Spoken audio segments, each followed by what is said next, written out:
নমস্কাৰ অসম নিউজ এক্সপ্ৰেছলৈ মই স্বপ্নম ইয়াছমিনে আপোনালোকক স্বাগতম জনাইছোঁ। আজিৰ সংবাদ শীৰ্ষ আদালতে ৱাকাফ আইন সন্দৰ্ভত শুনানি সম্পন্ন ৰায় পিছলৈ ঠেলি দিয়া হৈছে।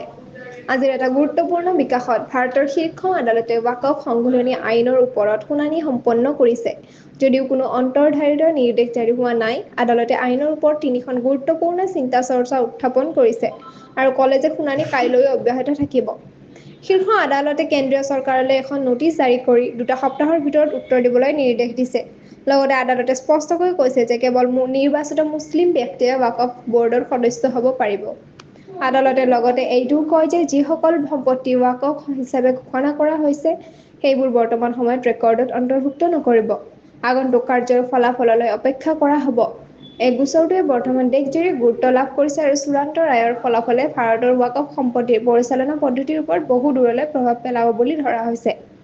এনেধৰণৰ খবৰ পাবলৈ অসম নিউজ এক্সপ্ৰেছ চেনেলটো ছাবস্ক্ৰাইব কৰক, লাইক, কমেণ্ট, শ্বেয়াৰ কৰিবলৈ নপাহৰিব আৰু লগতে কাষতে থকা বেল আইকনটো দবাবলৈ নপাহৰিব। ধন্যবাদ।